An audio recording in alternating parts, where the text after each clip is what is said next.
Hey everyone, it's Kendra. And this is Jessica. And you're listening to Lucid Lab. Kendra just got back from a massive trip that I think everybody would love to go on. Yeah, literally just got back at like 4 a.m. last night. It was kind of the travel day from hell. I would say I'm happy to be back in some ways. Like I'm happy to be back in my bed, but I did enjoy myself and eating out every meal and seeing all the cool stuff. So it's like you get kind of sadness after a long vacation like that. I don't think I've ever been on one as long as you were gone. It's so crazy that I was gone that long. Like it felt like a long time, but now that it's over, I'm like, oh, it went too fast. It was just a dream. Yeah. That sucks. We saw so much cool stuff. But I haven't got to hear too much, so you're going to have to let me know. Let everybody know. Where'd you go? Okay, so we went everywhere. We flew into Baltimore, Maryland, and that's where we started because it was the cheapest flight on Southwest to get to the East Coast. And then we rented a car and drove pretty much through every single state in New England. So we saw Pennsylvania, Connecticut, Massachusetts, New Hampshire, Vermont, Maine. I'm probably missing one. Rhode Island. New York, and then you went to New York. Delaware, and then we ended up in New York City for 3 nights. That's crazy. We were nonstop, but we saw so many cool things. And the main thing we were focused on, I had 2 teenage kids with me that were 16 years old, and we were going to all the spooky places. So it's like a dream trip. Yeah. Seriously. And there's so much there. Yeah. And the only thing that I'm really, I guess, kicking myself in the butt now is that I didn't realize the Conjuring house was in Rhode Island. She missed it. And I missed it. And we realized it about halfway through the trip. And I was like, we'll make a special trip. We'll drive back. But there were no tickets available. So we didn't get to go. But we did get to see Eastern State Penitentiary. Yep. Which I'm going to do an episode on. And now I have real pictures from there. It was really, really cool. And we got to see Lizzie Borden house. Mm-hmm. And we definitely felt some energy there. And maybe I'll talk about that at some point. And then we found this spooky tower in the woods that we had to hike to. And it was in Vermont. Ooh. And it was built in a old, I guess now shut down insane asylum. Ooh. And there was a creepy cemetery next to it. Was there any context as to what this tower was used for? Apparently they used it for recreation for those who were at the insane asylum. It was like something for them to do. No, it was like something for them to do. They went out in the woods and built this tower, and it looks like Rapunzel's tower. Yeah. I mean, New York City was great. We didn't do anything spooky there, but we saw, Broadway shows and everything. But I think the highlight of the trip for all 3 of us was Salem, Massachusetts. She sent me pictures and I'm like, you and I just need to go back for an entire week. I go back could stay in just a street and just enjoy myself the entire time. We spent the entire day there. We got there at I think 10 o'clock in the morning. We didn't leave till almost midnight because we did a nighttime ghost tour. Oh yeah. That's so cool. And there's just so many cool shops, and they do a lot of kind of gothic events. And they told me in one of the shops to come back in September. Don't come in October because I guess in October it's so fucking crazy. Sure. But September is cooler. And then they do something called the Vampire Ball. Ooh. And you get to wear really cool gothy gowns. And, that sounds so fun. And I saw probably about 4 dresses that I wanted to buy there to wear to that ball. And it just sounded really, really interesting. And finally, my whiteness won't be out of place, maybe. Not at all. Yeah, we went in this one shop and it was a vampire themed shop, and the workers were wearing fangs, and oh wow, maybe they weren't wearing them. Maybe they were really vampires. I mean, there are people who consider themselves vampires and live the lifestyle.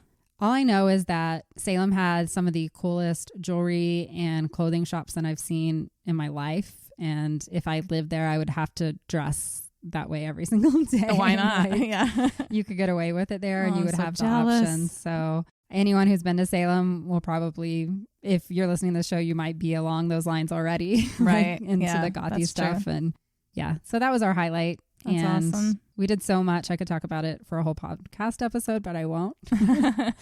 I'm back, and that's what I've been up to for the last 2 weeks. Yeah. And she's only back though for a few days because then we go to Vegas. Yes. And it's going to be my first trip.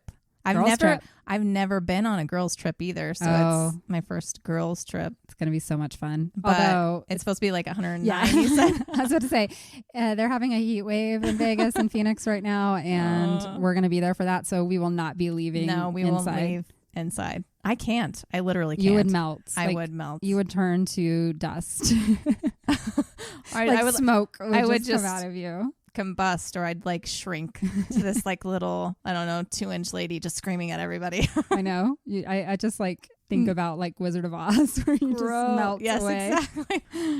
No, because we were planning a pool day, but I'm like, I can't do that. That's like, insane. Okay, if it's 110 and you've got all these people in the pool, the pool water is probably going to be 100 degrees. Right? Like, no, thank you. I don't want to jump into a warm pool with a bunch of bodies.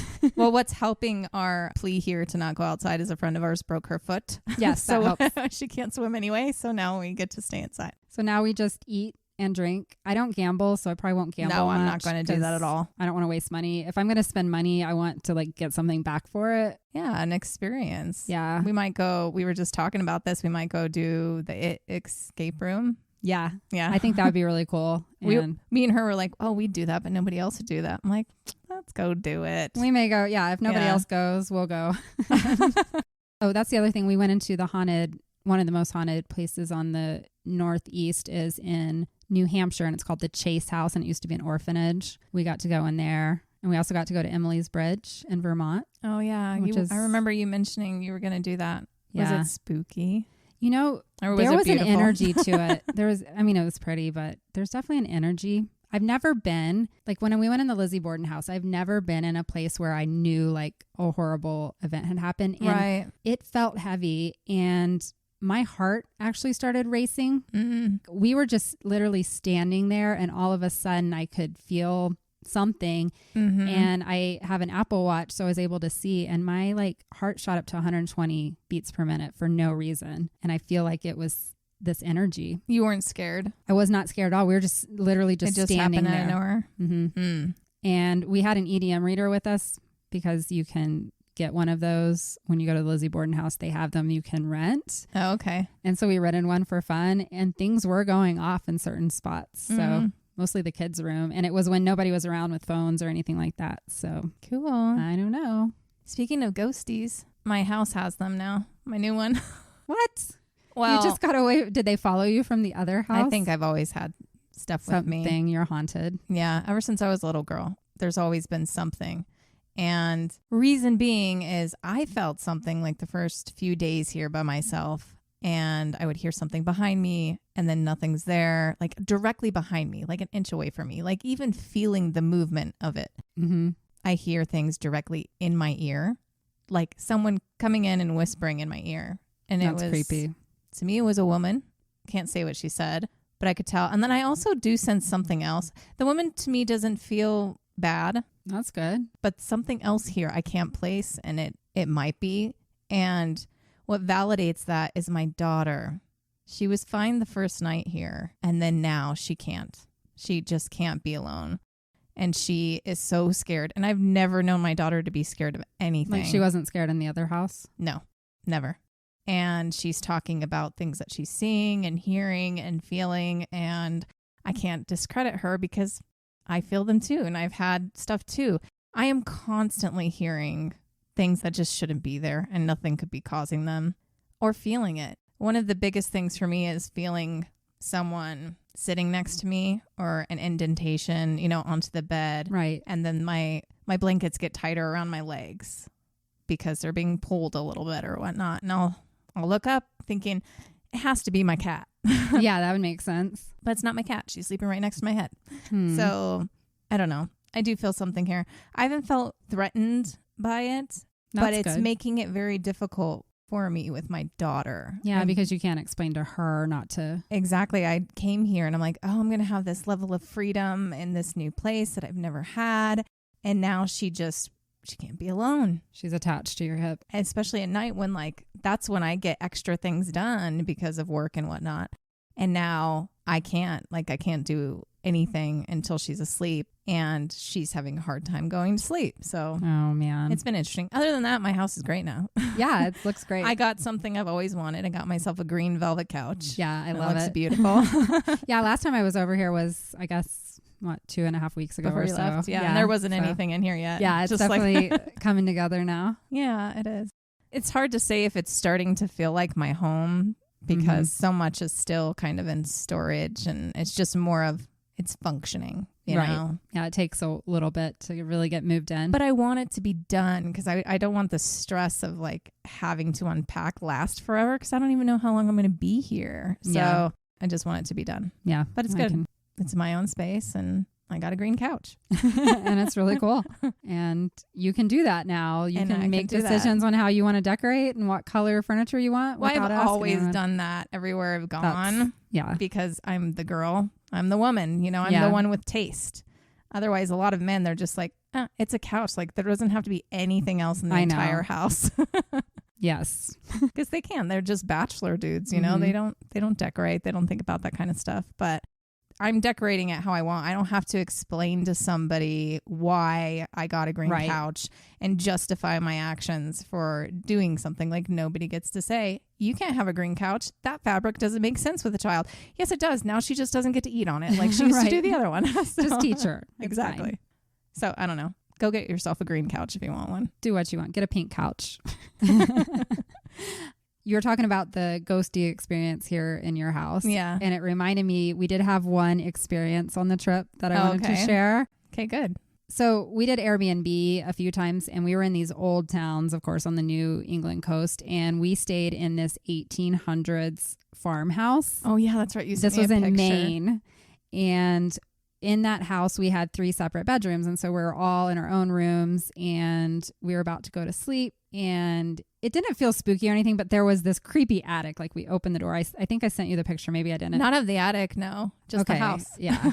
I feel like I have so many cool, creepy pictures. Maybe one day I'll do an Instagram post about it. But there's a creepy attic or whatever. And then, so we all go to bed. And in the middle of the night, there was a Keurig machine like in one of the rooms.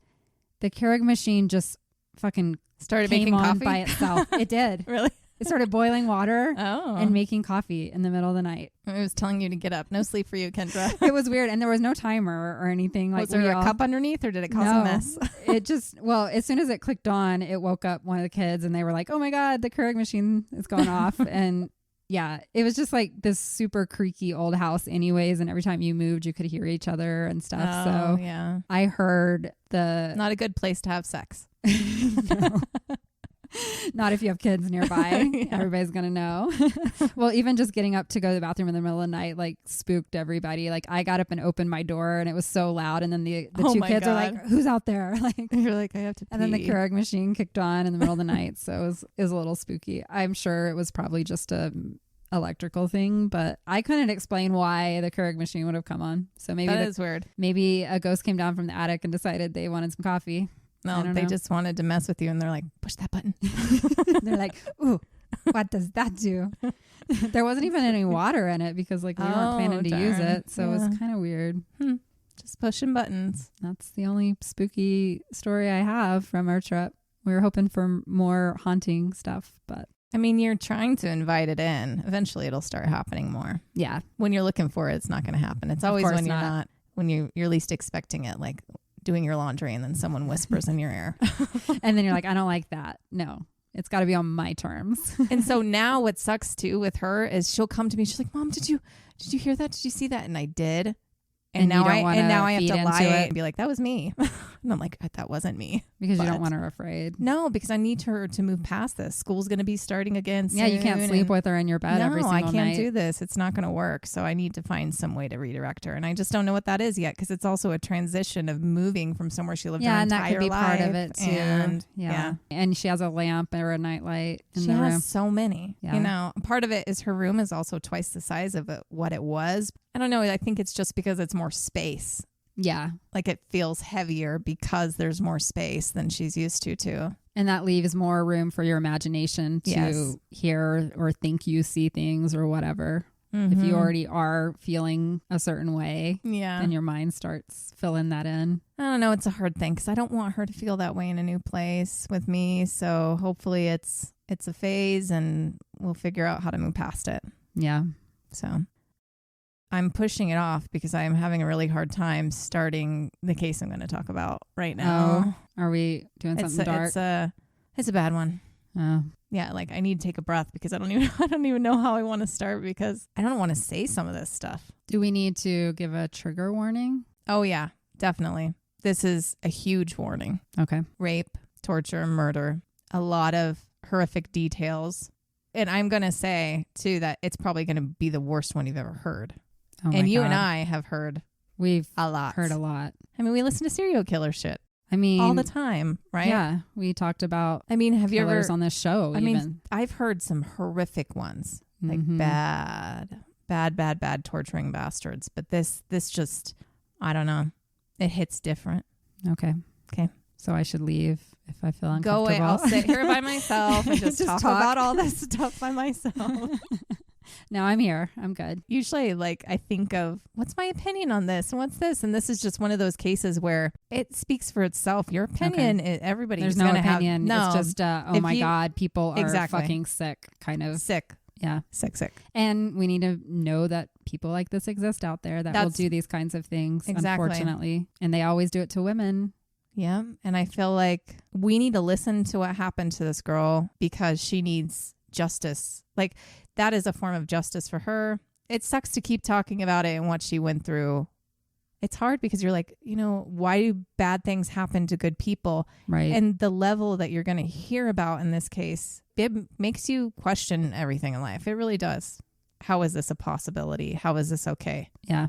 Oh, okay. So today I'm talking about the absolutely brutal torture and murder of Junko Furuta.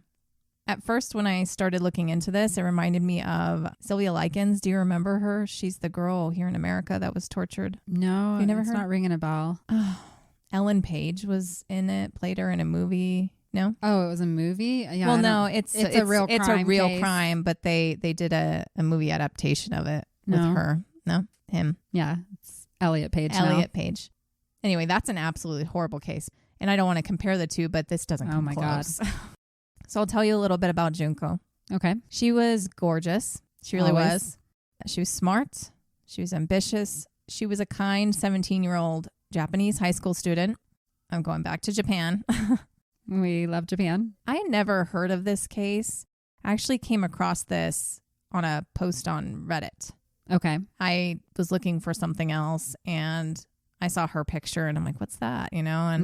And I was planning to do a completely different episode yet again today. I'm like, we had this all planned out and now we keep changing it. But you kind of got to go with the inspiration that you're feeling in the moment. But just kind of partway into this, I'm like, why did I do this to myself? Because you're having to read this while being at home alone. Oh, that's not even what gets to me. It's just my heart. It's my empathy. It's hard to live with knowing certain things and just feeling okay. It starts to darken things for you. And it makes hard you to doubt, take on. Yeah, a lot of things. Can give you a darker lens when looking at the world. So her case is also known as Concrete Encased High School Girl Murder Case.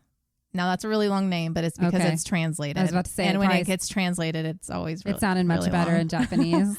But I'll get into why that is the name later. Okay.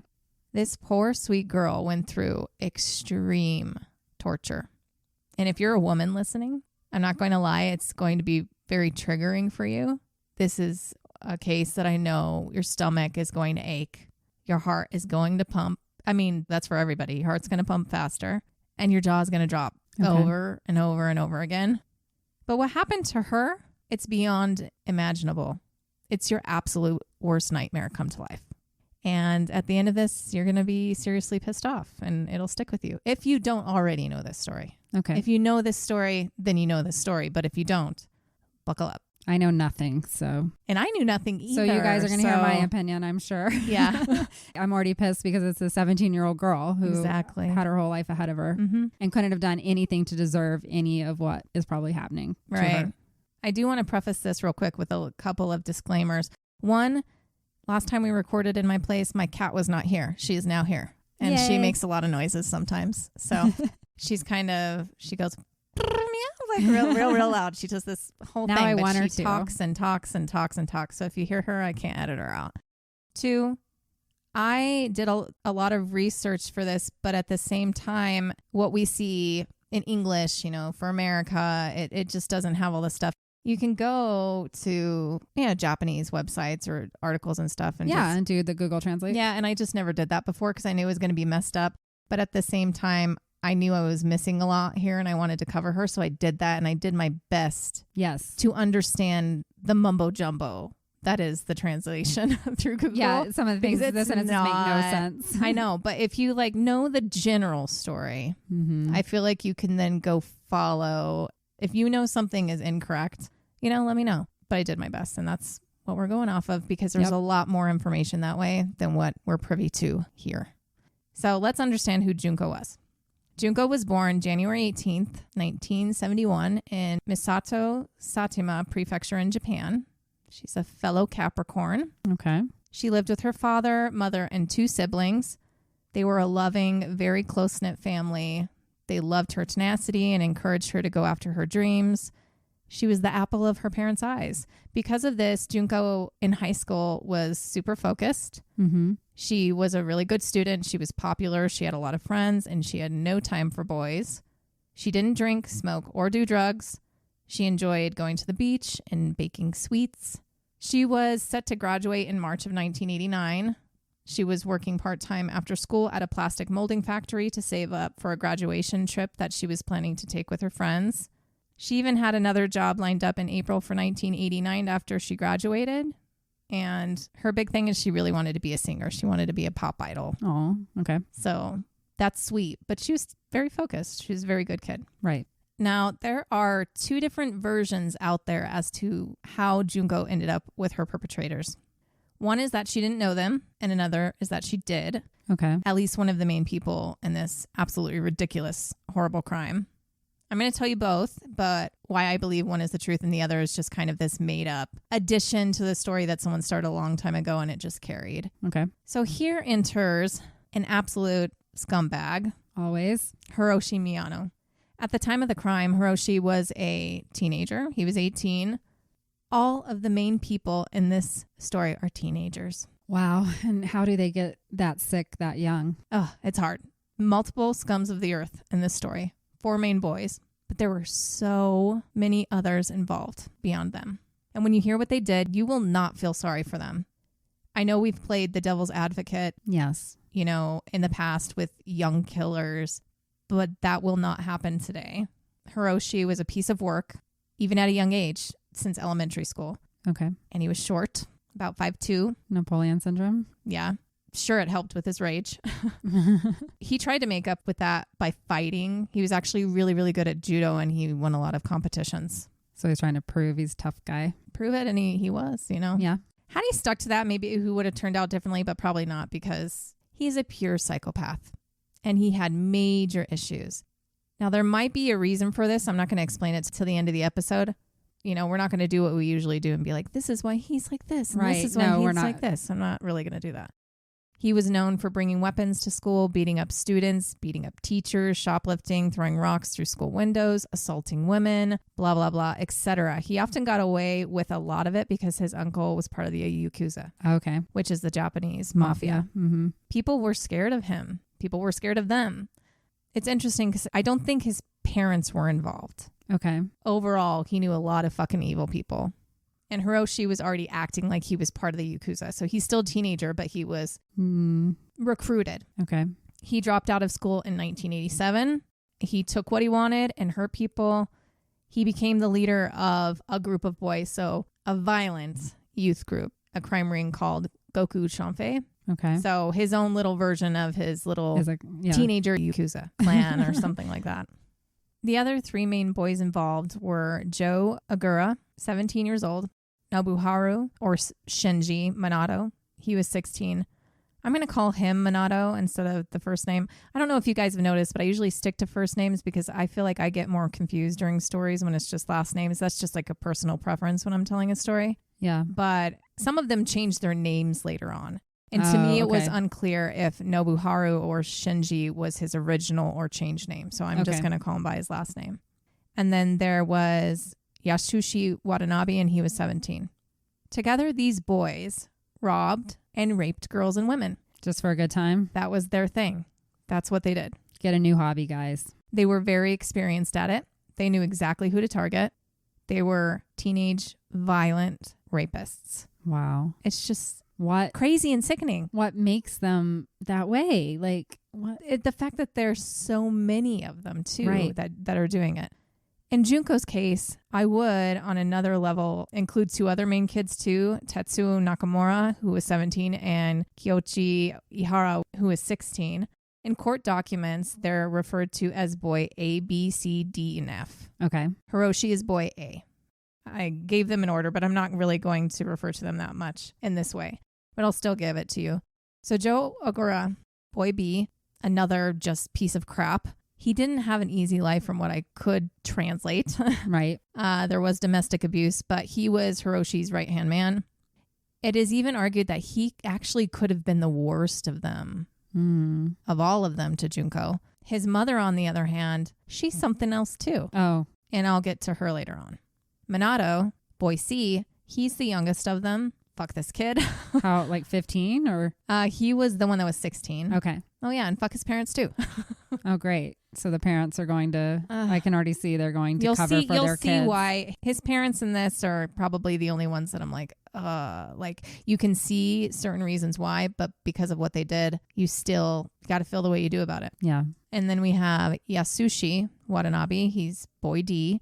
He was involved through Hiroshi because for a time Hiroshi was dating his sister. I guess they were like long-term boyfriend, girlfriends, and Hiroshi actually wanted to marry her. But he got too into being a gang member. I was about to say, did she know he raped women for I don't know his hobby? She knew that, but once he got into this, then, that she was out. He was the only one of the 4 main boys later on who pretended to have some remorse over what happened, but he was involved for every single bit of it. Tetsuo Nakamura, boy E, I didn't find a lot on him because he's not considered one of the main boys, but he was complicit in the beginning. It's actually said that at some point he became uncomfortable with it all and spoke up, but was beaten by Hiroshi and kicked out of the group. Peer pressure. But he was there, Yeah. And then Kyoichi Ohara, boy F, again, not much I could find on him, but it was discovered that he was a part of this torture. A lot of people were, because of the physical evidence inside and outside. Oh my God. Of her body. Now, before I tell you what happened, and this fact is going to sicken you after I do, there were over 100 people involved. What? 100 people. Over 100 people were invited to torture and rape Junko. Okay. Many believed that most of them were Yakuza members. Oh my God. And of that insane number, 17 additional men and women were identified through the physical evidence. Here are some of their names because Junko forever deserves justice. So bear with me here because Japanese is not my first language. So forgive me, but I also don't care if I butcher their names because, oh well. Because fuck them. Yeah. Kuni Takauchi, Kyoichi Idaho, Hiroshi Tsuzuki, Akiri Card, Katsuhiko Agiwara, Akihiro Murakami, Raizuki Ki, Kenda Opged, and Akane Ishikawa. There's tons more, but I can only find who I can find. Were they able to convict all of these people or just the boys that you named were the main ones? Right. Yeah. I know most of that. So the first story, because I told you there were 2, is that Junko was approached by Hiroshi in school. They were students at the same school, and he asked her to go out with him. Not interested in romance or him. She denied him. Okay. And he wasn't used to being rejected. Oh, God. Another guy with his hurt ego. Well, and he's this really tough guy that everybody should be scared of. Every girl wants to hang out with me. So he chose her as a victim. Mm-hmm. This is the story that I believe is false, but this is the story that you'll hear everywhere. Okay. That he chose her because she rejected him.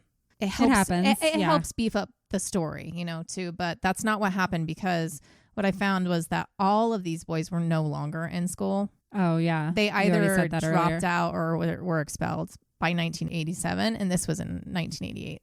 Okay. They all lived in a different city as well. So was she a random target then? She didn't know any of them. Oh, wow. On the night of November 25th, 1988, Junko was riding her bike home from an after-school job. Oh, my God. Hiroshi and Minato were in her city. They were literally there to find a girl or woman to rob and rape. Wow. They spotted Junko on her bike, and Hiroshi told Minato to knock her off the bike and run away. So he did. She fell off the bike into a small ditch on the side of the road. And who was there to aid her but sweet, innocent Hiroshi? He pretended to witness what happened, claimed to know the boy and that he was dangerous and he might come back, and offered to walk her home. Oh, no. She agreed. Along the walk, though, he came upon a warehouse and he made her go into the warehouse and he told her who he was and that he was connected to the Yakuza and that he had actually been ordered to kill her, but he liked her. Okay. But that if she doesn't give her body to him, then he's going to kill her. He's going to kill her whole family. He raped her, and then he took her to a hotel where he raped her again, and then called his buddies, Joe, Minato, and Yasushi, bragging about her rape. And they're like, hold on, we want to turn. Of course. You know? Fuckers. So remember how I said Joe is possibly the worst? He was the one that said, no, let's keep her because she's really, really pretty. Oh, no. Right?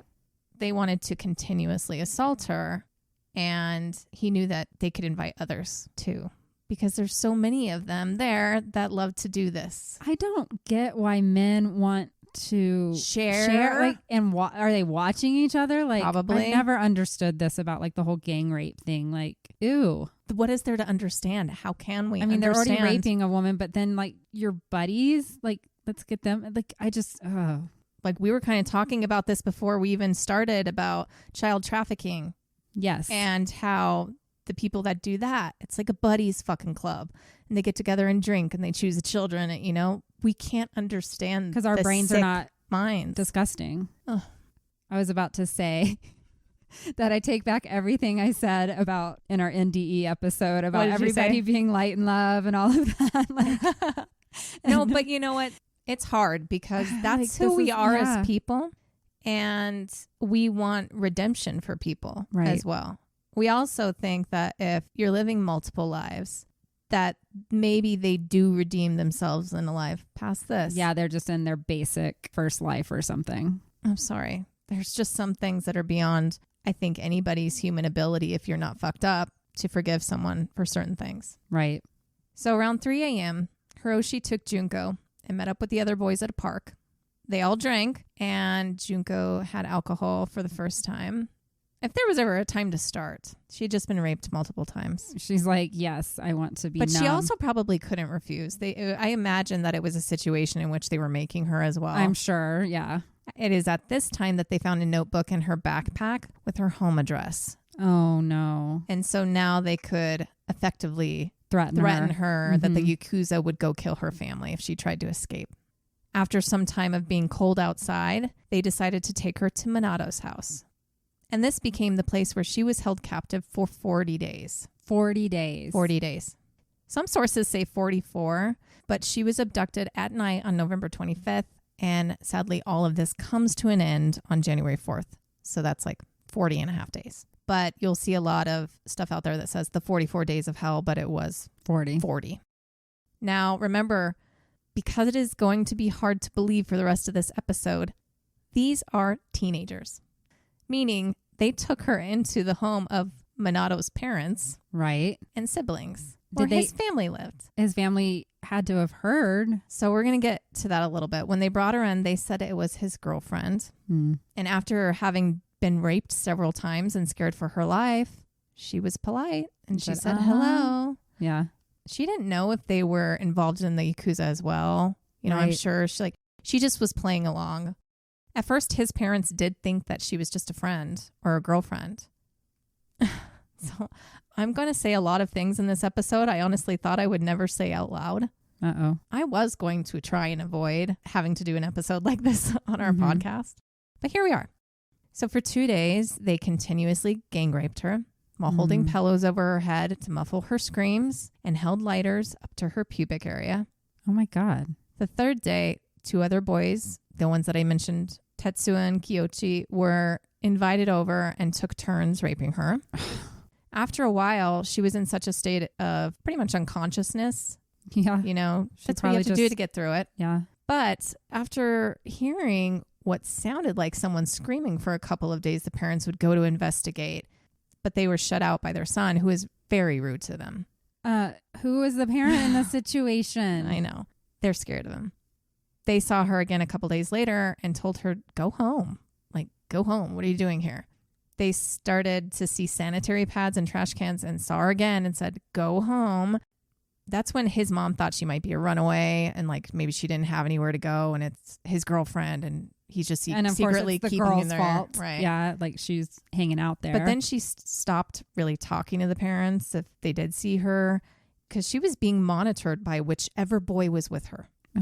I read several accounts of how the parents became involved, but it is difficult to say exactly. In one account, I read that the mom realized that something was happening because whenever she caught a glimpse of Junko, she started to look worse. I would think that she would look bruised up. Yeah, she started to look more assaulted. Yeah. I'm sure in the first few days, they tried not to do things to her face Right. or whatnot. But somehow the mother came across Junko's bag too and found her parents' phone number. Okay. And she called her mom and she kind of just said, do you have a girl missing? Her mom's like, oh my gosh, yes, Junko. Yeah. No. Who is this? Who is this? And the lady freaked out because she knew that, oh shit, like this is my a kidnapped son girl. is into something. And she gave Junko's mom a bad name. Oh my gosh. So in case you're wondering, yes, her parents did go to the police. They're wondering where she is. They reported her missing. When she didn't return home, they roamed with local volunteers and word got around. And somehow it got back to Hiroshi. Mm-hmm. And he made Junko call her mom several times to say some pretty horrible things to her to get her to call off the police search. Oh my gosh. To convince them that she wasn't missing. She wasn't in danger. It was her choice to leave. She was safe with friends. She didn't want to go home. She didn't want the life that she had. She didn't like living with them and she wanted to be on her own. This, of course, it broke her parents' hearts. As a parent, like, don't you notice the complete turnaround? I know. She was afraid for her parents, so she was trying to be convincing. She was getting to that age, though, like when they go out on their own. So maybe they didn't want to push her too hard. And, they were confused because they had only known just this loving relationship with her. And all of a sudden she's acting up a little bit. They didn't want to say anything that was going to make her stay away. They thought like she'll be back. So that's why it took several calls. Maybe it's just a phase and she was going to come back. But after several weeks, they did fear the worst when they stopped hearing from her. Yeah. Minato continued to pretend that she was his girlfriend in front of his parents in the beginning. But somehow he found out that his mother tried contacting Junko's mother.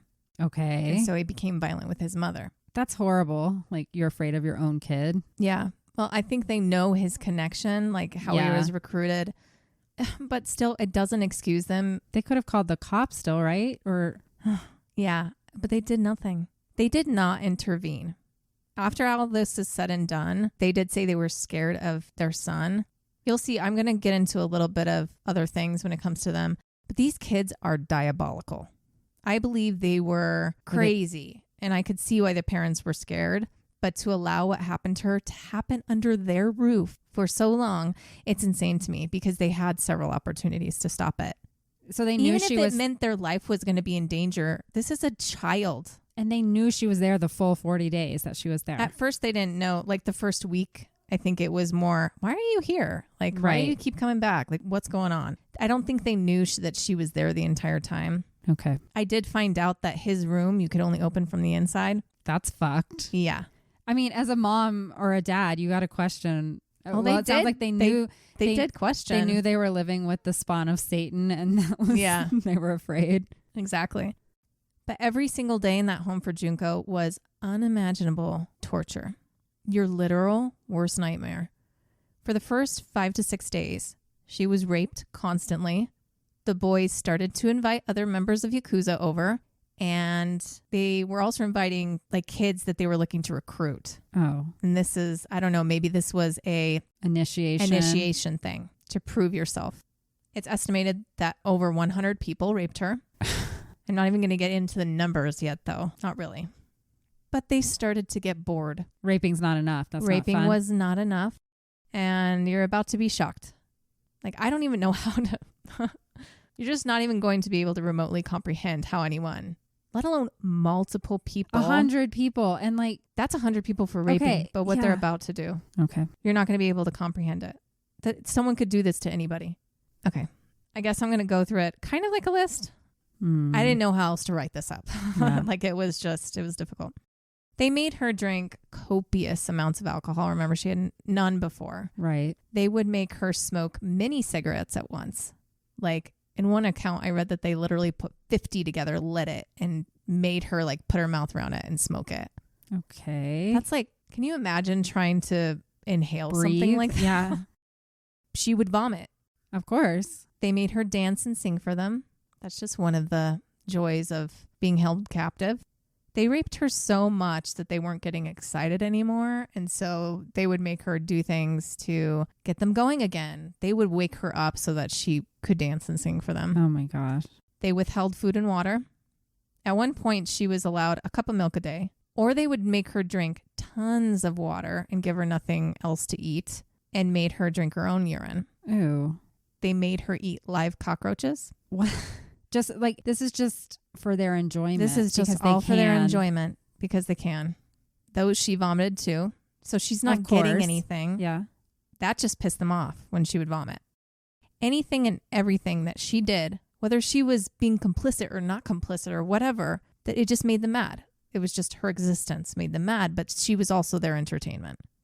They all took turns urinating on her, but then they began to truly start beating her. And a bunch of other things. It's going to be very, very hard for me to say, but I'll get through it. And I might laugh sometimes because I don't know how else to like handle some of these. This reminds me, before you get into the gross details. Yeah. There was an artist. Have you read about this? Where she did a live art thing. I think it was in like Sweden or somewhere like that. And she told everyone she was going to be under anesthesia. Oh. And she laid in a public place or they brought in like 40 people. Did stuff to her? They had to stop the experiment. She was going to do it, I think, for 8 hours or something. They had to stop at 4 in because they were afraid that these people were going to kill her. And it was like, it just kept escalating. People were ripping her clothes off. Men were doing things to her. And it was men and women, and they had just brought them in, and it was for a purpose of art. And it's like human nature when you're in a group, the things that you would escalate to. Like they were trying to set her on fire. They were cutting her. They were like doing all of these things to her. And she was actually out, right? Yes. She had anesthetized herself. And she woke up with wounds and everything. Yeah. Wow. I'm going to have to look it up, the name, and talk about insane. it. But like hearing this just makes, because I just saw it on TikTok, I don't know, a couple of weeks ago. And it's like this the devil inside you. And it's like this human nature. It's the Lord of the Flies things. It's whatever. It's like when they gang together and they get bored and it just keeps escalating. It always starts out just kind of normal. And then it just, people's minds get fucked and they start doing the most fucked up things. So tell us about those now, I guess. Okay. At one point, they hung her from the ceiling so that they could use her as a personal punching bag. Oh my God. They beat her with golf clubs and bamboo sticks. Among some other abusive instances, her nose was so badly injured and swollen and blood-filled that she could no longer breathe out of her nose. Oh my God. They inserted many, many things into her, both vaginally and rectally. Oh my God. Beer bottles, scissors, skewers, iron bars. They heated up a light bulb and put it inside her and then beat her so that it shattered. Oh my God. They put fireworks in her anal cavity and lit it. It caused such severe burns, but they continued to rape her while she was being burned in general is an extremely painful thing. Right. They would then rape her. They didn't see her. Wounds. She wasn't a human to them anymore. She was just a doll, a sex doll for them, their enjoyment. I mean, just even right now, what she's gone through, the pain she has to be in at this point. She's in like a state of shock, I would think at this point, like just disassociating completely as much as you can, but you're still feeling everything. But she was begging and it was painful and she did cry out. And they liked that probably because they're fucked. Yeah. And I didn't find this in any of the English versions of the story, probably because it's a bit censored or something. But in a translated document, I did find that they found a dog and brought a dog in and made her do things to the dog and vice versa. Oh. They burned her with lighters and put cigarettes out all over her body. Oh my God. They dropped dumbbells on her stomach repeatedly, which caused internal injuries. I was about to say organs are being, She was so malnourished and weak at this point that she lost a lot of her hair. Like I said, she begged them every day to let her go. Yeah. And that she promised she wouldn't tell anyone. Like, I won't tell anyone. Like, just let me go. Now, at one point, and this is going to make you angry, a boy was invited over to rape her. I read that it was Ihara, which was boy F in what I said earlier. Okay. But now I'm just wondering if Ihara was just the last name, like because it's a last name. I don't know if it was a different Ihara because it doesn't make sense when you hear kind of what happened with this person. But he was invited over, and when he got there, he saw the state that she was in, and he didn't want to. Right. I'm thinking that too. I'm like, this girl has no hair. She's malnourished. She's like completely beat up. She doesn't even look like a person anymore. Right.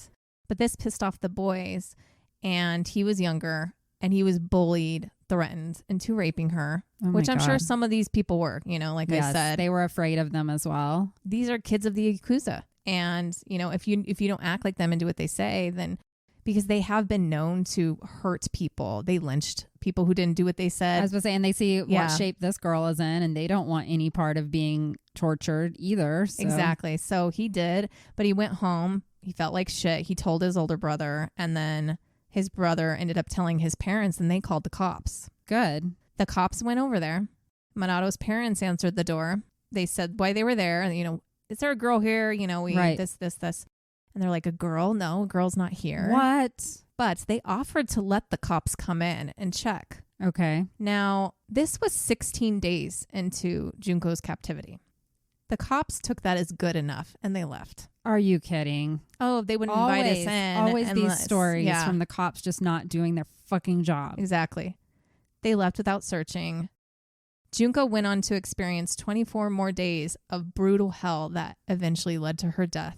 And she could have been saved. She might have. Unbelievable. I mean, she still might have had long-lasting issues. Right. I mean, I don't know what internally happened with the dumbbells and whatnot, but those cops were eventually fired. Good. Because they suck at their job. Exactly. It does make me wonder, though, because everywhere I read, it does look like the parents are covering up for their son. But my twisted way of looking at that, too, is maybe they were genuinely saying, yes, come in. They wanted them to come in. Come find her because this is the only way that we can get her help situation done. Or we're going to be hurt. What is their son going to do if the cops barged their way in and found her?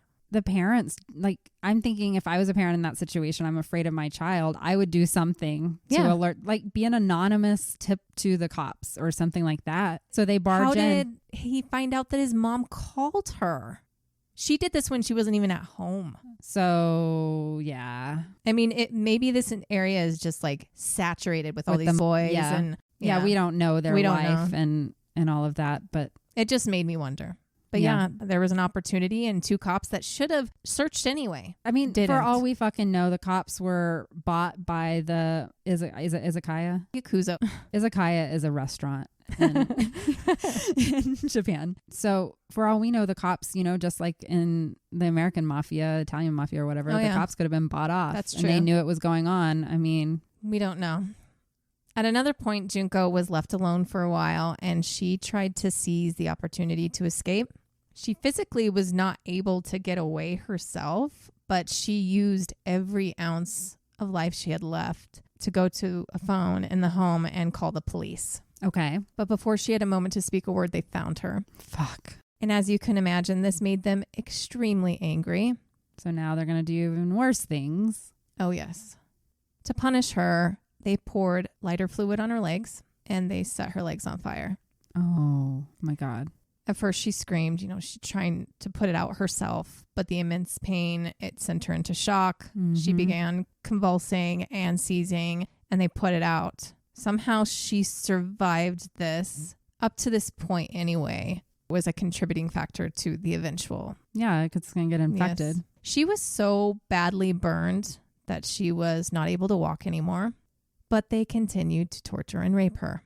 They pushed sewing needles into her chest and breast and left them in there.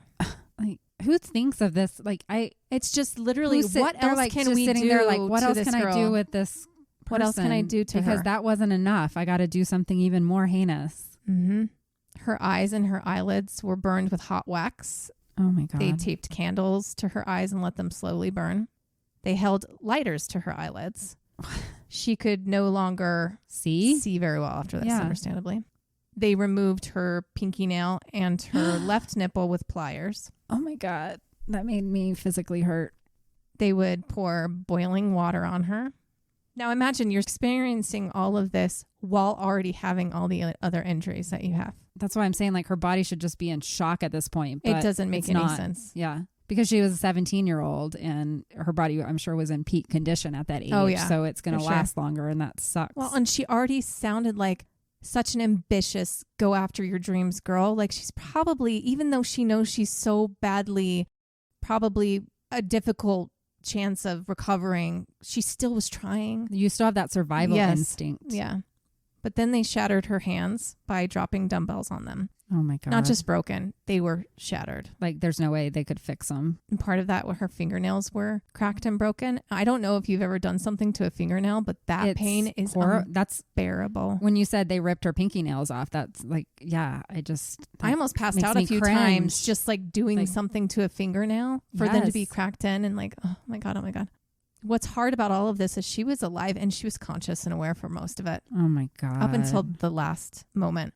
I don't understand how her body withstood it all. No. I mean, even as young as she is, like, I can just say she was very brave. She just held on, like she's probably thinking too, like, how could this happen to someone like me? Right. Why are they doing this to me? I need to, get my story. I've got to survive. This always gets worse. And she was just riding her bike home from work. She was just riding her bike home. They put broken and full bottles up her anal cavity. Oh my God. She suffered so much vaginal and anal damage, including internal damage from the beatings, that she was no longer able to hold in her pee in her bowels. God. She was bleeding severely. She didn't even know when she was going and couldn't move to go anywhere. Oh my goodness. I read that at some point. Oh my God, I need to breathe when I'm saying this. That her vagina and rectum pretty much became one. And they're still raping her through all of this? I don't know at which point. They have to stop at some point. Otherwise, what are they going to do? They're going to rip off their own dick. That's what I'm saying. Yeah, like they might be doing it with other things. Yeah. Not themselves. Yes. Or whatever is still involved at this point, because obviously they're just going to injure themselves with what they're now doing to her. When she began to go on herself and on the floor, this is when they started to become disgusted and lose interest in her sexually. So to appease themselves, they started going out more often to find and gang rape other girls and women. Fuck them. While they had her there. One of these girls reported it, and I'm going to come back to her. Okay. Sadly, Junko was starting to smell pretty bad, so they were just consistently disgusted by her. They continued to beat her, and they would make her laugh. So like if she didn't laugh, they would beat her harder and longer. So she had to laugh through her own pain just to amuse them. They were psychopaths. Absolutely. Like you have no I keep trying to come up with other words. Yeah. You are possessed by demons. Like what else? Like I don't comprehend this level of inhumanity. Right. Again, these are teenagers. It's a group of 4 teenagers. Which makes it even scarier. Even though they weren't interested in her sexually anymore, they didn't want her to die. They wanted to keep her alive. They weren't done with her yet. They noticed that she was having moments that seemed like, oh shit, is she dying? And they're like, no, we can't let. Started to try and give her water, but her body was no longer accepting anything. She would vomit the water instantly, even though she was incredibly thirsty. Dehydrated she would completely. Beg for it, but wouldn't be able to, which is because her organs are messed up, I'm sure. They're dying. And I mean, but that's pure torture. You're thirsty and you can't even take it down. Oh my God. But abuse didn't stop. At this point, she was severely crippled. Her face was so swollen that she was unrecognizable. She didn't look like anything. She was just a bag of She flesh. didn't even look like a human being. Her wounds became pus-filled and were oozing everywhere. Now remember she's legs, burned everywhere. Because she was burned in other areas too. She was rotting. Right. Her skin was giving up. That's a large organ itself. Yes. Her skin was giving up. It couldn't recover. Right. But rather than begging to be let go at this point, she was begging them to kill her. She's like, you don't want me sexually anymore. Just kill me, please. Like, kill me. I don't want to be in pain anymore. But they didn't want to kill her. Of course not. They're not going to give her anything that she wants. Nope. But now we are coming to the end of her torture. There are 2 different versions of what happened here. That was the final blow. One is that the boys were playing mahjong and made her play. And even in her state, somehow she ended up winning, and this infuriated them. This is a very popular thing, but I can't see how she can't see. Her hands. Okay, she can't see. You'll come to find out she couldn't really hear. Her hands were crushed. What is she doing? Yeah, she's not playing Mahjong. No. So the other version is that one of them was playing Mahjong outside the house. Something happened. It made him mad. He came back to take it out on her. That's more like it. Or just something else entirely happened that made one of them mad and came back to take it out on her. So there you go. That's what I think it is. But this would be her last beating. As they started to beat her, they stopped to put plastic bags on over their hands because they didn't like the pus getting all over them. They dropped dumbbells on her again, and then they set her on fire. Oh my God. Again. They only put out the fire to stop the house from burning down. This beating lasted for 2 hours. And she's still alive through this. She's alive through this. After which they all left to go do whatever the fuck they do. Rape some other women, probably. Yep. Junko succumbed to her injuries a short while later. It was actually Minato's brother who called to tell them that she was dead, or he thought it, because remember, you can't open the room from the inside of the house. So they get in through like a window or something. Okay. And he was sitting outside looking in, and didn't look like she was moving. Mm-hmm. And he's like, I think she's dead. So they all came back, and she was cold. She was finally released from 40 days of hell. She died January 4th, 1989, 2 weeks shy of her 18th birthday. I'm glad that she, that it ended. Escaped. But this is 40 days. Like 40 days. Her poor body and her parents are going to have to hear all of this and know that's what was happening. Like, that's what always gets me is family members finding out the extent, the details, and knowing that I fucked up. I should have tried harder. I should have gone and found her. Like, yeah, you're always going to blame yourself for not having done enough in a situation when a loved one dies or goes missing or something happens. It's hard to know if they would have been able to find it. I mean, probably not. That's what's so frustrating about this. There were so many people who knew, literally over 100. Yes. And they knew where she was being kept. And they knew where she was being kept. One told, but even if one more told, then another set of cops would have come. They would have had to then search, because they were like, this is the second time, and this is the second person saying that this type of thing is happening there. So this Japanese mafia just has such a grip on everyone that they're so fucking afraid. That's the thing. These are the kids. Yeah, they're not even like, so what is the adults in this group doing? And no one ordered them to do this, from what I understand. Yeah. These are just fucked up, sadistic teenagers who want to be the big guy, the bad guy. And they were all in it together because he created his own little clan. It's interesting because even though a couple of these boys knew she can't survive what we're doing to her. They have to. Yeah, they have to know that. No one can withstand that. I mean, so many people have died from one of the things that happened to her. Okay. Like, I'm just in shock that her body withstood it all. But of course, they still panicked and they're like, oh my God, what do we do? We need to do something with her. They decided on a 55-gallon concrete barrel. It's one of those, like an oil barrel. Yeah. They wrapped her in blankets and they put her in there. Hiroshi actually remembered something that Junko had said at some point in the beginning, that she regretted not being able to see the final episode of Tonbo, which translated, it's called Dragonfly. I don't know what the show is about. Okay. He put a VHS copy of that episode and flowers in the barrel with her. He didn't do this out of remorse. I was about to say. He did it because he didn't want her to haunt him. Oh, okay. He thought it would appease her very tortured soul. You know, the one that she just wanted to watch an episode. Thanks for the fucking daisies, dude. Then they filled it with concrete and took her to Koto, Tokyo. And they placed the drum on a truck bed and left it in a vacant lot because they didn't see it being found anytime soon. And they're like, if someone ever comes to move this truck for whatever reason, like, we can't be tied back to it. Yeah, we can't be tied back to it. So that's what they did. And they went on robbing and raping other women. Remember, right now, everybody thinks Junko's just run away and is doing her own thing as a teenager. So she was not actively being searched for, and she was on no one's radar. Wow. But there was the girl that they raped that I told you about. Yes, that reported them. She was 19 years old. She reported them. Eventually, witnesses actually came out to corroborate her story, and soon the police learned of 4 fucked up teenagers. Okay. People started to talk about them, and Hiroshi and Joe were brought in for that rape. Mm-hmm. Not sure why the others weren't.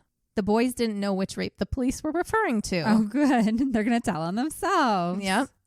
I mean, so many to choose from. They're like, wait, which girl? What week was it? I can't remember. I do this every day. After some interrogation, though, Hiroshi was convinced that they were talking about Junko. Okay. They weren't, but they thought that that's what he was talking about and thought that maybe Joe confessed. And so he's like, oh, crap, I need to confess to save myself. Okay. So he confessed on the grounds that only if you give me a lighter sentence. Fuck you, dude. The police were confused. Names weren't used yet. So they thought he might be talking about another unsolved case of a young woman and her son. They went missing before Junko, but because Junko's was no longer an active missing case, that wasn't. Yeah, exactly. It wasn't coming up. Hiroshi gave them Junko's location. They went to the location fully ready to maybe find the woman and her child. Right. But then they found Junko. When they got there, through a crack in the barrel, they smelled the rot. Oh. And due to the weight, it required a small crane to get it transported back to the police station.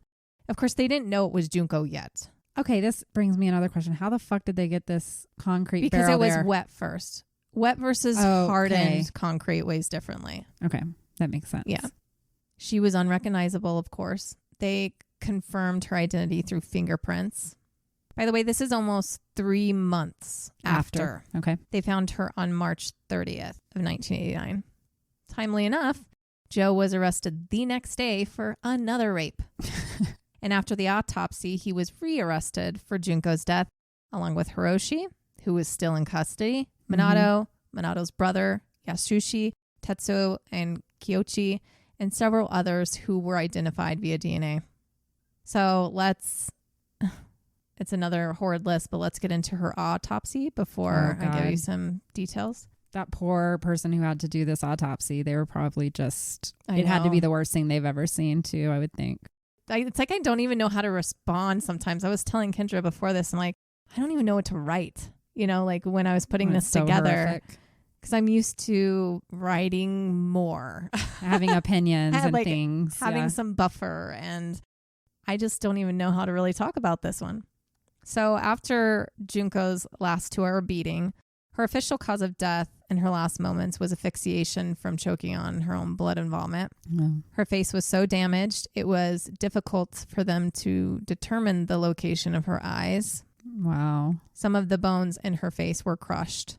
She had little hair left from stress, and needles were found embedded in her chest. As mentioned, the pinky nail and the nipple were found to be removed. Her brain had shrunk and melted. Okay. Her nose was filled with blood and pus, and her eardrums were so badly damaged that they don't think she probably could hear at all. That adds another layer of I'm sure we're missing this poor girl we're missing there. Tons of stuff. She can't hear, she can't see. Yeah, and she's just being tortured. And she just feels pain constantly and has no idea what's being done to her. Much of her lips were gone, assumably amputated. Sadistically. She was obviously extremely malnourished and she weighed almost nothing. Right. They found semen, cockroaches, centipedes, urine in her esophagus and her stomach.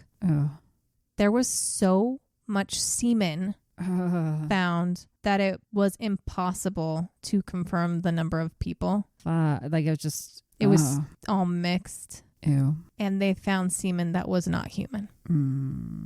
Broken bottles were found in her stomach, vagina, and anal cavity, including an intact bottle in her anal cavity. Her colon and other organs were so severely damaged, including her uterus, which is crazy because to their amazement, Junko was pregnant when she died. Oh my God. Survival instinct once again of life, I guess. I know. It's science, but it's like, why? Right. Like even let that be part of the story. But, that many people over that, it's just a numbers game at that point. There's no way that baby would have gone very far. She has no food. Well, it's crazy that her body allowed it to grow in the state that it was in to even become something viable to know that she was pregnant. That's crazy. All of the gory details of her torture, in case you're wondering, did originally come from the boys and others that were involved that like gave the information. But sadly, this autopsy confirms most of what was said. Yeah, behavior. And the boys had no remorse, and to this day have no remorse. So what happened to them? Yeah, I hope they're in the Black Dolphin with... No, because you're about to get fucking pissed off. Oh no.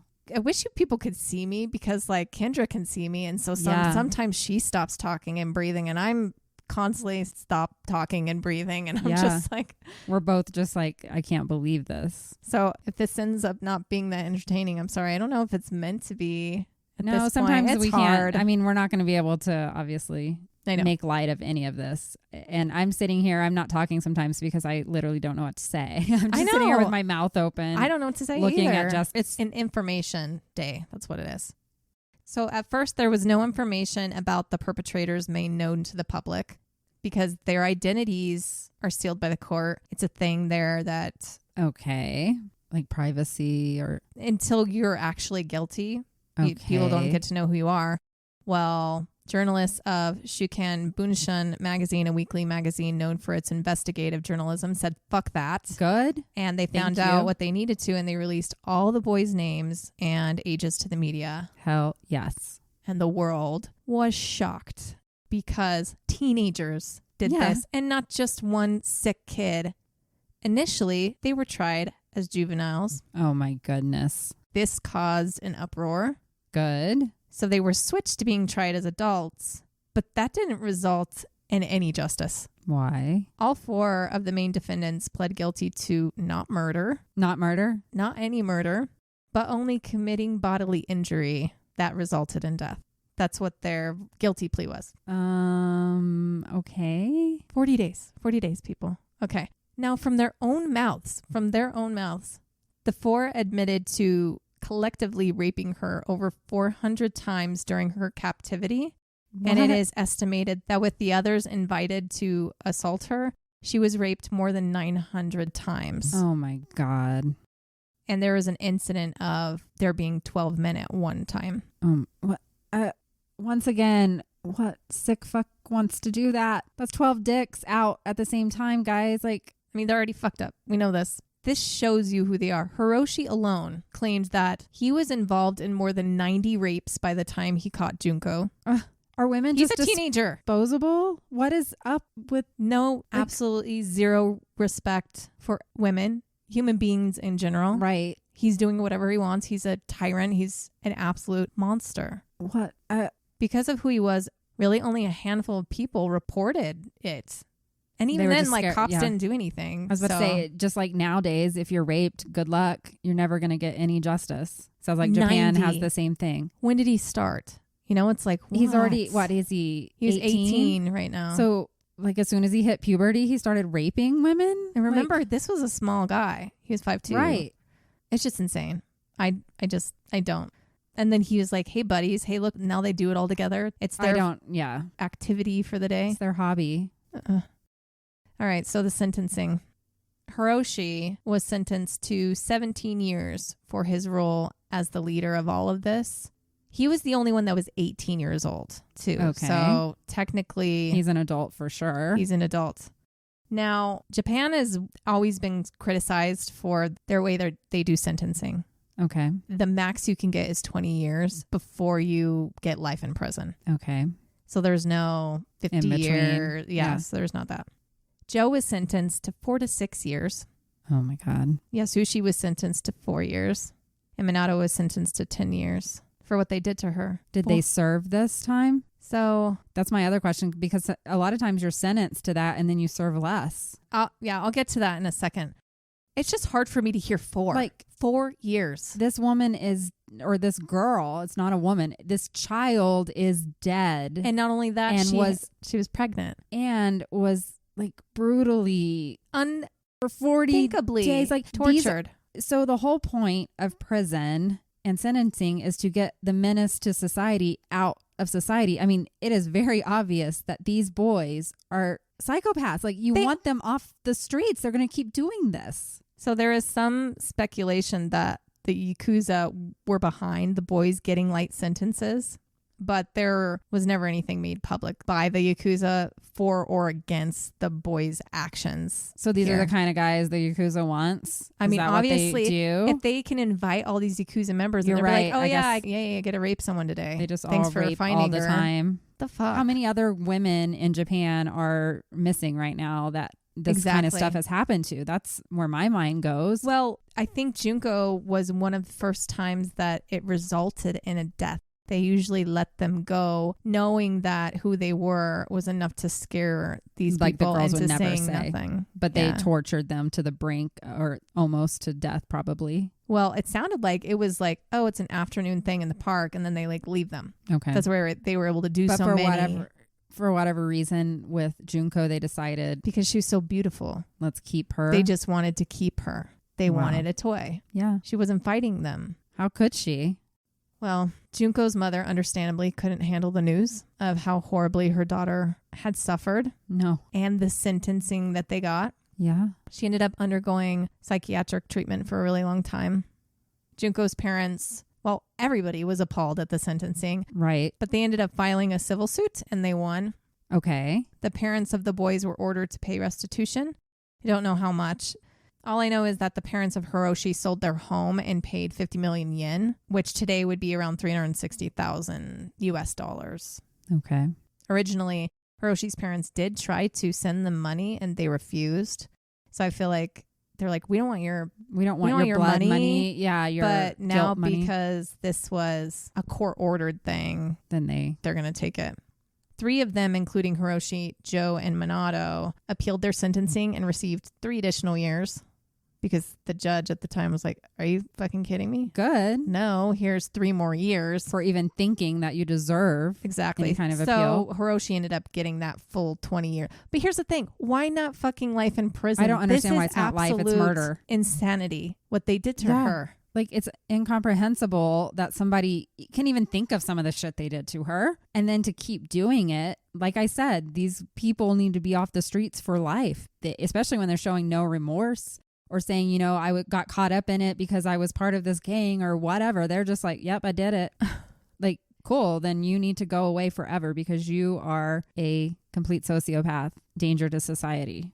It just makes you stop and wonder about how often this happens everywhere. Right. Because there's a lot we don't know about other cultures. Countries and secret little pacts between people and dungeons and, you know, everywhere that people gather for sick activities. There are so many people that go missing all over the world, and we know there's sex trafficking out there and these like secret societies that do these horrible things, and there could be women living in this kind of torture for years somewhere. Oh, I know. We know it. 1,000% this is happening. We don't always get the details. And that's why I think her story is important because it's not that someone's just been taken. Shit like this is what they're living through. Right. Until we're doing the work to try and find the children and the women that are taken and exposing these people. What's so hard is they own everyone else too. That's the hard part. They've got the money. They got the power. But it can be done. Yes. We already know this happens to sex workers because they're considered disposable. Yep. And nobody will miss them, blah, blah, blah. But this is happening to just girls coming home from school. That's what it makes. Or from work or whatever. Like, and people write them off as runaways. Exactly. Or, you know, we go back to the whole Michaela Jones thing. She was a druggie. She was like, just so many stories are not being told correctly out there. Just because we're women. Yeah. There are a lot of men have a deep-seated hatred for women. It's just that. It's why? They think because they want to have sex with us so badly that we have those advantages and that we withhold it. You know, you think about the whole incel community and just, I guess it's always been there since the dawn of time, and now it's just more visible because of social media. But it's like, I keep seeing it and I just feel like there's this broader gap coming right now between men and women, where men are feeling very resentful towards women because women don't want to engage with them as much as they used to. Things are changing. I mean, we can have our own jobs, we can do our own things, and we don't have to be beholden to men. And I'm scared about it all because we're easily overtaken by these men. We are. I had to have a conversation I did not want to have with my daughter. We were out walking and something in that moment just hit me. I'm like, we could be approached from either side right now. Yeah. Me and her. And we were walking near water. I decided to, what would you do in this situation? Have the conversation. So she's thinking. So she's thinking about it. What would you do if we were approached from other side and they got mommy? Right. What would you do? Because if she tries to run, men are faster. Yeah. They can get her. She's a child. So I was having her look at her surroundings. Where can you go that makes it impossible for them to come after you, to get you? And we were near some reeds, some water reeds. And I was like, look down there. It's not that deep. Right. Get in there. And hide. I didn't make her get in there, but I'm like, you need to get in there. Don't run. And it took a lot of explaining. She's like, I can run faster because, she's a kid. She's like, look how fast I can run. And so I ended up doing a barefoot race with her on a bridge for like an hour. But even then, she couldn't outrun me. And I told her, I can't even outrun men. Okay. Yeah. I'm like, look, she's like, that's so gross though. And I'm like, yeah, but you can easily get in there and start getting lost in those reeds and they're not going to find you. No. They're not going to be able to get to you. And so it sucks having these types of conversations, but I have to make her aware. And then, because even like 30 minutes later, this guy comes by and she's like, oh, hi. And I'm like, my daughter, she's just a kind, loving kid. And we're having to shift the way that we interact with other people to protect us, to protect her. And it's so sad up. And you have to tell them those kinds of things because, your daughter's getting to the age where she becomes that target age because men like 8 to 12-year-olds. That's what most of it is. And it's like you take away their innocence when you have to tell them that and you provide them with anxiety. I know. And I don't want to do this. But I'm standing there and I'm like, we're easily a victim right now. Well, I'll go back to the story. So when we were hiking in the deep, scary woods to see that tower in Vermont, when we pulled up, the parking lot was empty, but there was one truck there. Mm. And so we're walking through and in the back of my mind, I'm like, where the fuck is this person in this truck? Are they hiding in the woods? We're just waiting for 3 people walking up, because we are very vulnerable. And as we're walking, we're joking about the spooky spirits and all that. And I kept telling them, I'm like, I'm not afraid of ghosts. I'm not afraid of anything spooky. I'm afraid of the living person that could be here right now. Out here right now. Always. Right. When I hike, I'm more afraid of men. I'll say men because it's usually men. I'm more afraid of that person than I am of bears or moose or anything. Yeah. A bobcat. Even a woman that we're passing. I don't know you. Yeah. And I have my young child with me. And a lot of times, especially in child trafficking, it's the woman that brings them in, that takes the child. So, and she had a bike with her and she was walking. And I'm like, see something like that, I don't trust. Mm-hmm. It may be that you rip her out of my hands to get on the bike and I can't catch up with you. I don't trust that situation. So it's hard because my daughter's like, stop it. I want to walk this way and I want to do this. And I'm like, oh, I hate that we have to live like this. I was told by both of the kids, they're like, oh, you worry so much. And I'm like, I think it's just part of getting older as a woman because you've just seen so much and you think we've experienced that's what I was about to say. You think back to because every woman has been sexually assaulted, I believe, followed. Or closely sexually assaulted. We've all been put in situations where we could not say no and get away. Right. It's so scary, and we have to pass that down to the younger generations so that they don't get taken advantage of. And then men get mad because we're all paranoid and don't want to go on dates with them. And it's like, okay, cool. It's true, though. If you go on a date as a man, you have a bad time, it's not a big deal. We go on a date with a man and have a bad time and we, tell him we don't want to go again, it could be our life. If we don't want to go on a second date. A stalking situation and let me ruin a reputation or there's always some kind of weird retaliation sometimes. When it comes to men who get rejected. It's scary. You don't want to reject a man. So then women are just removing themselves from the dating pool altogether. Exactly. For that reason, because we're afraid. Yep. All right. We are going off on a tangent. But it's true. We're bringing Junko's story into this. Yes. What would have happened if she told him no? Would he have been right then and there just forced her? Or killed her, or what would have happened on that street with the bike if she said, no, don't walk me home? Or no, I don't want that. Yeah. What? Be nice or be a bitch. What are we supposed to do? We can't win either way. I was about to say, because then they get mad because you're a bitch. So anyway, again, Hiroshi, Joe, and Minato, they got those extra 3 years. Okay. Yeah, Sushi, he did not appeal and he did serve his full sentence without any years being added on. Okay. And he was the one that had 4 years. Oh. So he still did the least amount of time. Can you at least tell me that Japanese prisons are horrible? I don't know. Yeah, I don't know where they went. Either. I don't even think so in their cases because they were sent to juvenile prisons. Oh, so it was just... Maybe only Hiroshi was sent to an actual prison because he was 18 at the time.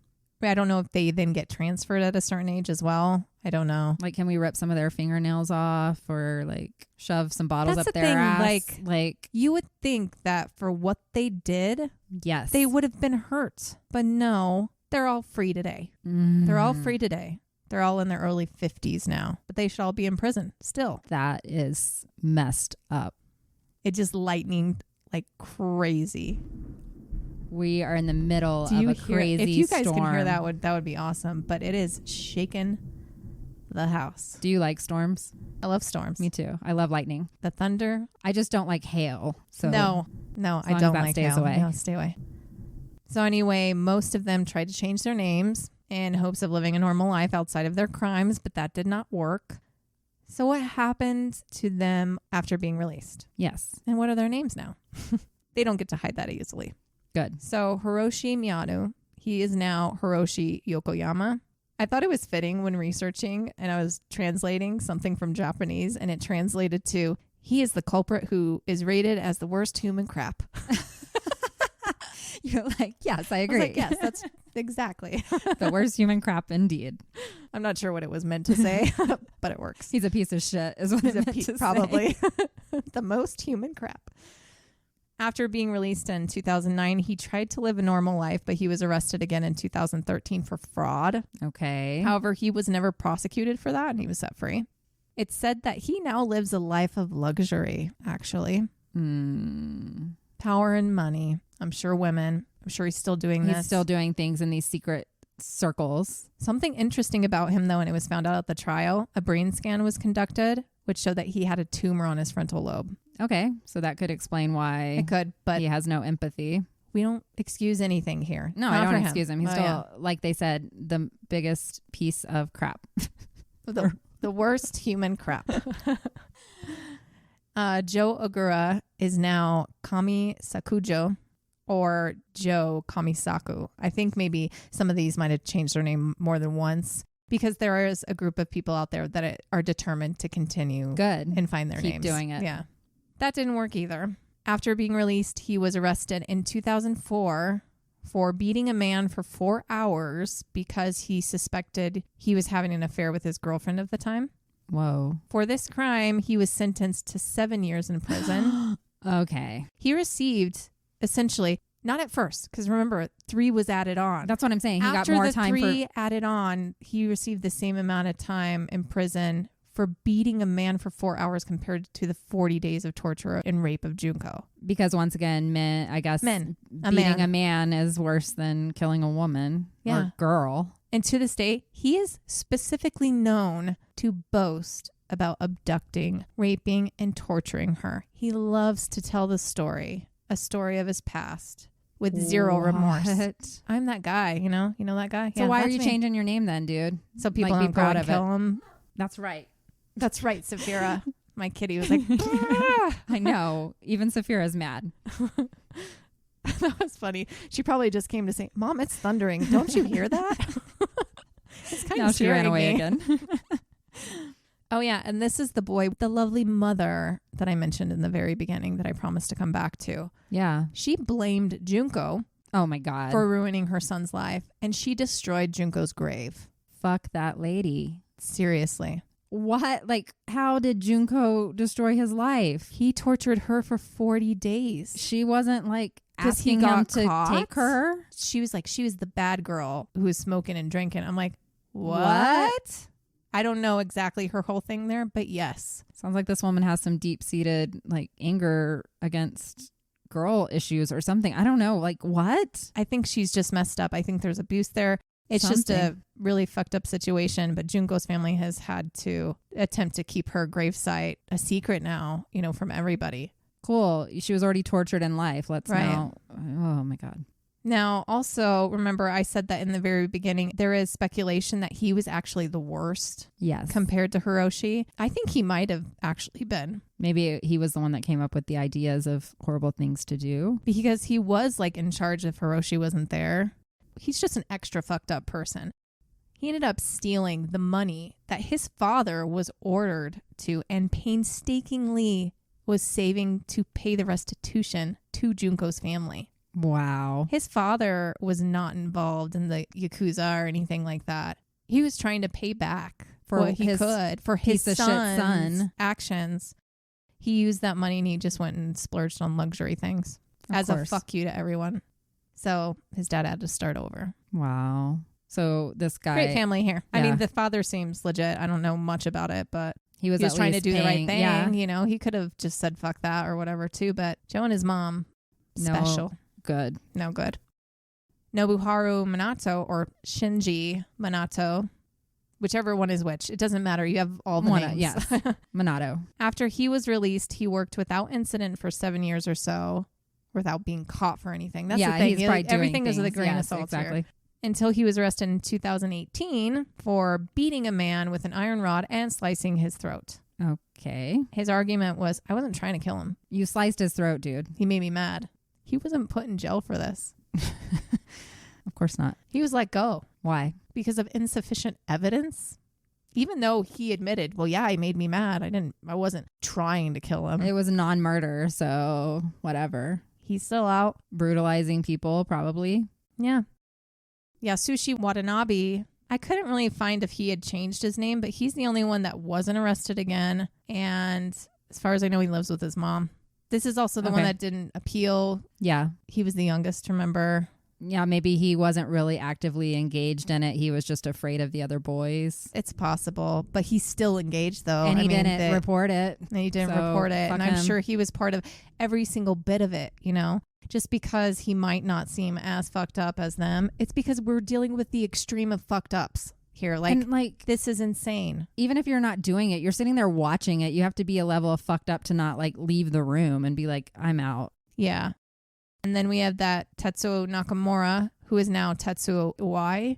Again, there's not a lot known about him either, but he's also known to go to local bars and laugh about it all as if it's just this memory and this thing he was part of at one point. So it's still like this thing they all still get off on. Yeah, like sociopath. Like, I'm sure they definition. Like the people who they look back at it as a fond memory. I'm going to bring up the word remorse. Yeah, I'm going to bring up the word from Russia. They're all maniacs. Maniacs. Like, complete crazy. Oh, the worst of the worst. The worst of the worst of the worst. Then we have Kyoichi Ihara, who is now Kyoichi Higashi. I have nothing on him, but, you know, there's his extra name. Yeah. And for all we know, they have different names now. Like I said, they keep changing their names. And there are people out there that are trying to stay on top of it and always update it through media somehow if they found out that their names have changed again. Yes. So here we are. It's sick to know they're still out there. Just I'm living pissed lives right now. Like, it's not right at all. Like, no. I don't understand the Japanese culture. It's very strange because this is an exception. Right. It's an exception, but also 100 people able to do this together? What? You know, like this is why it's like, it's an exception. A lot of people will say that parts of Japan, like it's very safe the way that they are with each other and the respect and everything. But I'm like, there's some pretty crazy things that come out of that type of culture and lifestyle, though, when people are like, well, I don't want to conform to that. I don't want to get involved, I think is part of it, too. But just not wanting to say anything like, we know they're bad. I live a simple, quiet life. I'm not getting involved. I know that they rape people. I'm not going to say anything. So it's a lot of covering their ears and closing their eyes. And so people like this get to continue doing what they're doing, because it's not the culture to stand up and put yourself as a target for speaking up for other people. Maybe, I don't know. You would think that the justice system would want to make an example of such a exceptionally disgusting crime. This was worldwide, of course, because they're teenagers and the level of torture she went through. And they didn't take that opportunity to say, we will not stand for this. Instead, they were like, oh, it's fine. So they are now essentially telling other teenagers and everything that you're going to get away with something this horrible or because a little lesser. Look at this. They had opportunities to take these guys for their other crimes. Right. And put them away for longer, for life. But they still didn't do that. That's why I say I don't understand. I don't understand either. The Japanese culture that they would allow this. It's always been very difficult for us to understand. I think all of us Westerners to kind of understand what their reasoning is behind a lot of the stuff that they do. We're fucked up here too. But I know if that had this happened here, there's no way that these boys would get off with 4 years unless they'd be charged with 2 murders. Right. I mean, she was pregnant. They would be charged. And unless like in Japanese society, like their prisons are meant to rehabilitate because our prisons don't do that here. It's kind. I get that. But some people can't be fixed. It's not that. Like, this is just one of those examples. Like, this is the extreme. This is when the punishment needs to try and match what this crime was as much as possible. And if you don't have anything worse than 20 years, then you give them life in prison and then you let them appeal the shit out of it. And what you do with that after that is that's going to be your choice. But you have to keep society safe from people like this. Because obviously they didn't stop when they came back out. Proved that, no, I'm just, I'm going to keep doing it. And who else are they terrorizing that we don't know? Exactly. Well, thank you for now bringing an even more messed up case than I've done. I had been the winner for a while. Yeah, you have I-5 done. Killer you did those two. And Werewolf. I feel like I came across similar cases and I was like, I'm just not ready to go there yet. Like my weeks were busy and mentally I was already tired. And I'm like, do I really want to read about this? So this is just a sweet mention real quick as we're closing it out though. Once her family and friends were made aware of her death, Junko's intended future employer, where she was supposed to work in April the following year, they gave her parents a uniform that she would have had. I did find it interesting. It was actually placed in her casket with her. So maybe this is somewhere she like really wanted to work and it was like a goal achieved. We don't have like the backstory there. But I was like, she didn't even work there yet. Why are you putting her uniform in her casket? Yeah. That was a little weird to hear. But who knows? Again, the backstory. And at her graduation, her school did present a high school diploma for her. Okay. Which was given to her parents. Yeah. So just the little things. I'm sure a lot more, but she was just a happy teenager. Normal girl. So ready for life. Making plans. And then these assholes just found her. She was pretty. That's all it took. That sucks. Better to be mediocre in this society. I say that. Although it doesn't matter. It doesn't matter. Just the curse of being a woman. Or a girl. Yeah. Or a child. Or a child boy, yeah. Do we need to just dress up in Halloween costumes every day? It doesn't matter because women can be completely covered and they're still subject to this. Like, I know. Or we just need to look crazy. We just need to walk around looking like we're like fucking crazy and have like knives and stuff and nobody will mess with us. Just talking to ourselves or... Yeah, that's true. I think about it, and I think every woman will say this. Every time we go somewhere, we're thinking about if somebody's going to try and do something to us. You know what? I always think about doing this, but I've never actually done it yet. If like a guy is walking near me and I can tell that because I've been followed. Okay. I can just tell that he's following. I've always wanted to turn around and just fucking scream at him, but I haven't done it yet. Be a crazy bitch. Like, I just want to be crazy and just fucking scream at him, Yeah. I'm sure that would get some attention of someone else and make him go the other way. Because they're not expecting that. But then my little happy light and love side comes in and I'm like, no, he's just a fucking guy. And he just alone. Happens to be going the same way I am. Stop judging him. Yeah. Be kind. They're allowed to walk too. It's so hard to balance women and men are walking at the same time. But it's because of what's happened that it makes you the one that's paranoid.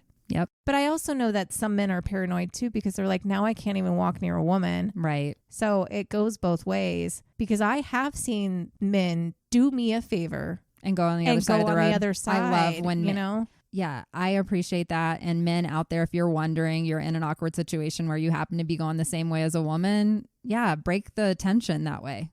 Go to the other side or it's easy. Know that women are afraid if you're walking behind them. Some of the things that go through my mind is if I go all the way over here, is he going to take that? Right. Are we going to offend him? Rejecting him in some way. Yes. Because I'm trying to get away from him. And so we're left with that because they can be that crazy. And then what happens if then he follows? then I'm in a situation. Then it's like, yeah, all right, I have to deal with this now. So part of us, man, it's stressful. And I walk a lot. It's hard. It really is. It really is hard. And I don't think that men think about that and appreciate how much we go through in inner turmoil anytime we're out doing anything. Just to be able to do simple things. Just going to the grocery store. Just walk in somewhere. The guys that are aware of this and are trying to make it feel safer for us, we appreciate. Thank you. Yeah. Keep it up and tell your guy friends to do the same things. Because the guys that are getting mad at us because they're like, well, you're making my life hard. Now I have to cross the street every time you're walking by. How am I ever going to meet a girl? I'm like, you don't get to meet a girl with that attitude. Right. No one wants you. It's true. That's true. If you're already like coming at us like that, we're not interested. No. Red flag. Okay. We'll stop it with, we always end up here. I don't know how. Either. Because of the cases we keep doing. And I tried not to be a whiny person this time, but we both have a headache today. We do. And it's been fun.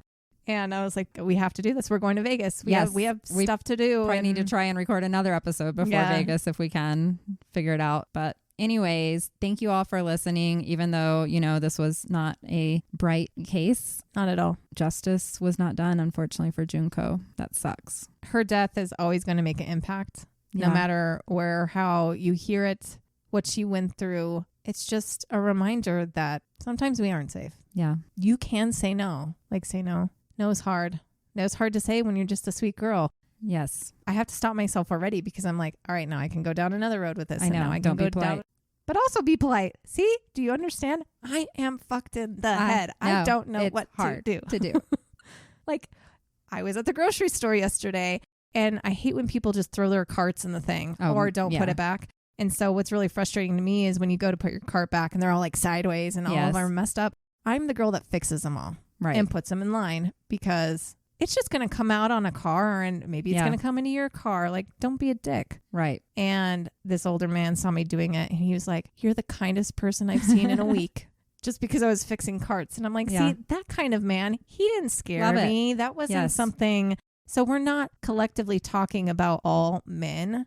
But there is a level that is present in our everyday life, everywhere we go. And so I think that's just why we always end up here. It is. I'm antisocial in a lot of ways. Anyways, we have social media. Yes. So go check it out. We're on Instagram, TikTok, YouTube, and Facebook. That we are. And under @Lucid Lab Podcast, all one word. Yes. You can email us at lucidlabpodcast@gmail.com. Please send in your listener stories, your lab reports. We want more. We're getting some great ones, but we want more. Always keep sending them. You can send us mail at P.O. Box 251, Eastlake, Colorado, 80614. And then please subscribe wherever you get your podcasts. Yeah, and we look for some ratings and some comments. Yeah, please. If you're listening to us and you're like, I don't know, what are we now? 16 episodes deep? Is it? Where are we? Is it 17, 18? I don't know. We're kind of lost. We can't remember what we said. But anyways, we're this far in. We definitely would love your feedback and appreciate your ratings. Yeah, support us. Ratings and reviews really help us get seen more. So yes. Yep. Thanks. And in the meantime, stay lucid. We love you guys and we'll see you next week. Bye. R.I.P. Junko.